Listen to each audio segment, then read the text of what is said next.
கார்த்திக் நாராயண் இயக்கத்தில் இந்த வாரம் வெளியான படம் தான் நிறங்கள் 3. ஆமா. எப்படி கலர்ஃபுல்லா இருந்ததா? எங்கப்பா ஒரே இருட்டா இருந்துச்சு. இருட்டா இருந்ததா? என்ன அப்ப இருட்டையே 3 வேற வேற ஷேட்ல எடுத்திருக்காங்களா என்ன? அப்படிலாம் இல்ல. படத்தோட ஸ்டோரியே பாத்தீங்கன்னா ஒரு 1 டேல தான் நடக்குது. ஸோ பெரும்பாலான சீன்ஸ் எல்லாம் பாத்தீங்கன்னா நைட்ல தான் நடக்குது. ஸோ அதனாலேயே நம்ம வந்து ரொம்ப இருட்டை தான் பார்த்துட்டே இருக்கோம் படம் ஃபுல்லா. சரி, இந்த படம் சப்ஜெக்டா எப்படி இருக்கு? This movie follows the onion theory of the Kollywood. என்ன அப்போ உருக்கி உருக்கி இதுல ஒண்ணுமே இல்லையா? கிட்டத்தட்ட அப்படிதான் இந்த படமும். கங்குவா மாதிரி. கரெக்ட். இந்த கோவை பெண்பலமா கொண்டு வந்தவங்க சமீபத்துல சொதப்பல் இருக்கு. இறைவா. சரி, மேற்கொண்டு சொல்லுங்க. ஒரு ஸ்கூல் பையன் ஏர்லி மார்னிங் டியூஷன் போறான். ஸோ அங்க வந்து ஒரு பொண்ணை கடத்துற மாதிரியான சீனை அவன் பார்த்துறான். ஸோ ஸ்கூலுக்கு போனதுக்கப்புறம் தான் தெரியுது அவனோட லவ்வரும் காலையில இருந்து மிஸ்ஸிங் அப்படின்னு சொல்லிட்டு. ஒரு பக்கம் அந்த பொண்ணை தேடி அந்த லவ்வர் அவன் கிளம்பி போறான். அப்புறம் இன்னொரு பக்கம் அதர்வா டேரக்டர் அவனும் ட்ரை பண்ணிட்டு இருக்காரு. எப்போ பார்த்தாலும் கஞ்சா அடிச்சுட்டே சுத்திட்டு இருக்காரு.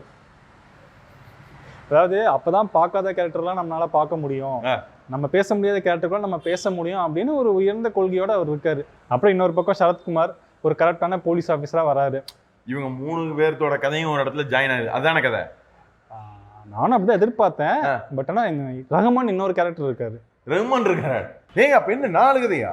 இல்லப்பா, அந்த காணாம போன பொண்ணோட அப்பா தான் ரஹ்மான். அப்ப சரத்குமார் யாரு? அதர்வாவோட அப்பா. அப்ப அந்த பையன் லவ் பண்ண பொண்ணு அந்த பொண்ணு அப்ப 3 கிடையாது, இது 2 கதை தான். அப்ப நீ நிறங்கள் 2 தான் எடுத்திருக்கணும். அது டைரக்டர் வந்து டெக்னிக்கலா கலர் கிரேடிங்லாம் அந்த படத்துல பண்ணியிருக்காரு.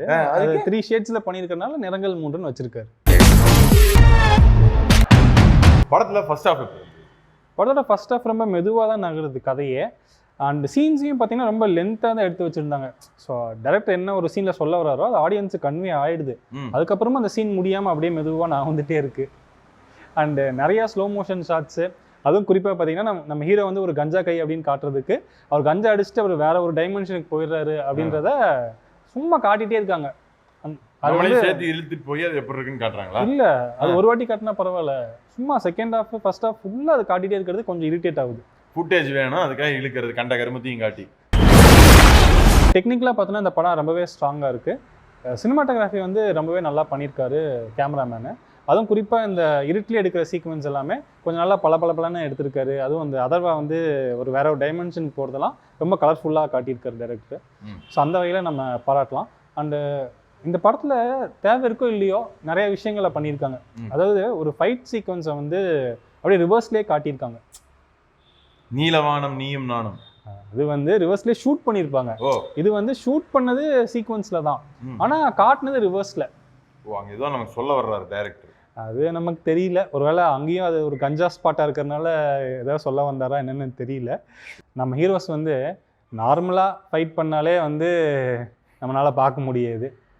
இது வந்து அவங்க அதாவது நார்மலாக ஷூட் பண்ணி அதை ரிவர்ஸில் போட்டு காட்டினது ஒரே ஒரு கேள்வி தான் எனக்கு. ஏன் இப்போ இவர் அடிச்சாருன்னா ரிவர்ஸ் தானே, பல்லு வந்து உள்ள ஒட்டிக்கும், ரத்தமெல்லாம் வாய்க்குள்ள போயிடும், கை அப்படியே ரிவர்ஸ்ல போயிடும், அடி விழுது, கொடுமை. அதே மாதிரி பல விஷயங்களை நான் லீனியராக சொல்கிறேன் அப்படின்னு டேரக்டர் வந்து இந்த ஸ்க்ரீன் பிளேவில் பண்ணியிருந்தாரு. அதை அவர் லீனியராக சொல்லியிருந்தாலுமே என்ன இம்பேக்ட் வருமோ அதே இம்பேக்ட் தான் நமக்கு நான் லீனியராக பார்க்குறப்பையும் வந்துச்சு. அதாவது நீங்கள் நான் லீனியர்னு சொன்னதுக்காக சொல்கிறேன். சொல்லுங்கள். அதாவது நான் லீனியராக எதுக்கு ஒரு கதையை சொல்கிறாங்க அப்படின்னா ஆடியன்ஸை என்கேஜ் பண்ணணுங்கிறதுக்காக தான் அது சொல்கிறது. ஆமாம், சரியா? இப்போ நீங்கள் சொல்கிறது என்னன்றது எனக்கு புரியுது. இந்த படத்தில் என்ன நடந்ததுன்னு ஒரு நல்ல நான் லீனியர் சப்ஜெக்ட் பார்க்கணும் அப்படின்னு நினச்சாங்கன்னா அமேசான் பிரைமில் வந்து நினைவோ ஒரு பறவை அப்படின்னு ஒரு படம் இருக்குது. சரியா? மாடர்ன் லவ் சென்னை அப்படின்ற ஒரு ஆந்தாலஜி, ஒரு 6 ஷார்ட் ஃபிலிம் கொண்ட தொகுப்பு. அதில் 6வது படம் தியாகராஜா குமாரராஜா எடுத்திருக்காரு. 1 hour ஓடுது. சரியா? இளையராஜா மியூசிக். அந்த படத்தை பார்த்தாங்கன்னா நான் லீனியர் ஸ்டோரி டெல்லிங்னா என்ன, அது எப்படி என்கேஜ் பண்ணுது அப்படிங்கிறது ஒரு கிளாரிட்டி கிடைக்கும். ஆனால் இந்த படத்தில் வந்து டேரக்டர் வந்து ட்விஸ்ட்டை வைக்கிறதுக்காக அந்த நான் லீனியர் ஸ்க்ரீன் பிளேவை கையாண்டிருக்காரு. அதுவும் பெரிய இம்பாக்ட் ஏற்படுத்தலை. அண்ட் இந்த படத்தோட ஓப்பனிங்க்கு வந்து 2-3 டைட்டில் கார்டெல்லாம் போடுறாங்க.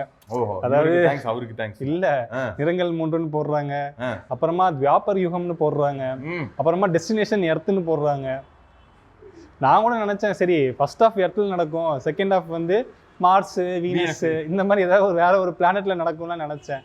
பட் அப்படிலாம் எதுவுமே இல்லை. ஸோ எதுக்கு அந்த மாதிரிலாம் போட்டார் டைரக்டர்ன்றது ஒரு பெரிய கொஸ்டின் மார்க் தான். அவருக்கு தான் தெரியும் நான் நினைக்கிறேன். ஸோ மொத்தத்தில் இந்த படம் எப்படி இருக்கு? மொத்தத்தில் நிறங்கள் 3 என்னதான் மேக்கிங் நல்லா இருந்தாலுமே ரைட்டிங்கில் வந்து கோட்டை விட்டாரு நம்ம டைரக்டர். இதாங்க, படிச்சாதான் ஏதாவது எழுத முடியும். என்ன சொல்ற? இல்ல படிக்கிற வயசுல தலைவர் படம் எடுக்க வந்துட்டாரு. பேசாம அப்பவே படிச்சிருந்தாருன்னா ரைட்டிங்கான வேல்யூ என்ன, அதுக்கான ஸ்கில் எப்படி டெவலப் பண்றது அப்படின்றது அவருக்கு தெரிஞ்சிருக்கும். ஏன்னா இப்போ வந்து இவர் படத்துல விஷுவல்ஸ் அப்படிங்கிறது வந்து பாத்தீங்கன்னா இம்பெக்கபிளா இருக்கு. ஆமா, ஒரு வேலை படிச்சிருந்தாருன்னு வச்சுக்கோங்களேன், அந்த ரைட்டிங் ஸ்கில்ஸும் இன்னுமே பெட்டரா இருந்திருக்கும், நமக்கு ஒரு என்ஹான்ஸ்டு ப்ராடக்டா கிடைச்சிருக்கும்ல. கதை இங்கிருந்து யோசிக்கக்கூடாது, இங்கிருந்து யோசிக்கணும். அசோக் செல்வன் நடிப்பில் என்னைக்கு நடிச்சதுன்னு தெரியல, பட் இப்போதான் வெளியே இருக்கு, எமக்கு தொழில் ரொமான்ஸ் அப்படின்ற ஒரு படம். இவர் ரிஸ்க் எடுத்து போய் பார்த்துருக்காரு. அவர் அசோக் செல்வன் கூட பார்த்துருப்பாரான்னு தெரியல. சரி சொல்லுங்க, இந்த படம் எப்படி? இந்த படத்தில் ஒன்லைன் நம்ம பார்த்தோம் அப்படின்னா, நம்ம பல படங்களில் பார்த்த ரொம்ப பழைய ஒன்லைன் தான் இது. அதாவது ஹீரோ ஹீரோயின் லவ் பண்ணுவாங்க, ஹீரோ வந்து ஏதோ ஹெல்ப் பண்ண போவார், ஆனால் ஹீரோயின் கிட்ட தப்பாக மாட்டிக்குவார். இப்படி வந்து தப்பை வந்து நான் பண்ணலை அப்படின்னு ஹீரோயின் கிட்ட நிரூபித்து திரும்ப ஒன்று சேர்ந்தாங்க அப்படின்றத அந்த படத்தோட கதை. இந்த படத்தோட பெரிய மைனஸ் என்னன்னு பார்த்தீங்கன்னா, இதில் இவங்க பிரச்சனைன்னு ஒன்று சொல்கிறாங்க, அது வந்து சுவாரஸ்யமாகவே இல்லை. ஏன் அப்படி சொல்கிறீங்க? ஏன்னா உனக்கு ஒரு எக்ஸாம்பிளோட சொல்லணும் அப்படின்னா, இப்போ நம்ம பஞ்சதந்திரம் படம் பார்த்துருப்பீங்க. அதில் வந்து கமல் வந்து ரமேஷ் கண்ணா கூட சண்டை போட்டுட்டு இருப்பாரு. சிம்ரன் பார்த்துட்டு மிஸ் அண்டர்ஸ்டாண்ட் பண்ணிட்டு போயிடுவாங்க இல்லையா. கமல்னால வந்து ரமேஷ் கண்ணாவை பிடிச்சி நிறுத்த முடியாது, சிம்ரன் கிட்ட காட்ட முடியாது இவங்க ஒரு ஆம்பளை அப்படின்னு சொல்லிட்டு. ஏன்னா கமலுக்கு யாருன்னே தெரியாது ரமேஷ் கண்ணா. ஸோ ஆடியன்ஸ் என்ன நினைப்பாங்க, எப்படி வந்து கமல் இதுல இருந்து தப்பிப்பாருன்னு நினைப்பாங்க. இதே வந்து ரமேஷ் கண்ணாவும் கமலும் ஃப்ரெண்ட்ஸாவே இருந்தா ஒரே சைன்ல இவர் தான் அப்படின்னு காட்டிடலாம், ப்ரூவ் பண்ணிடலாம். அப்போ ஆடியன்ஸ்க்கு என்ன சுவாரஸ்யம் இருக்கும்? பெரிய ஒரு சுவாரஸ்யம் இருக்கு. அதுதான் அந்த படத்தோட பிரச்சனை. அண்டு அவங்க காமெடி பண்ணுறன்ற பேரில் இந்த படத்தை எடுக்க ட்ரை பண்ணியிருக்காங்க. சில இடத்துல ஒர்க் அவுட் ஆனாலும் பல இடத்துல வந்து நமக்கு பெருசாக சிரிப்பே வரல. எல்லாமே வந்து 10 வருஷத்துக்கு முன்னாடி அந்த காமெடியாகவே இருக்குது. எமக்கு தொழில் ரொமான்ஸ் மொத்தத்தில் இந்த படம் எப்படி இருக்கு? அதாவது இந்த படம் எடுத்தது பார்த்தீங்கன்னா ஒரு 10 வருஷம் இருக்கும் போல தெரியுது. படத்தோட ஸ்டோரி எடுத்துக்கிட்டோன்னா அது ஒரு 50 வருஷம் பழசாட்டு இருக்கு. இவ்வளோ பழைய மெட்டீரியல் எதுக்கு இப்போ ரிலீஸ் பண்ணீங்க அப்படின்றது என்னோட கொஸ்டின். ஏன் இப்படி எல்லாம் பேசுற? ஏன்னா எமக்கு தொழில் ரிவ்யூ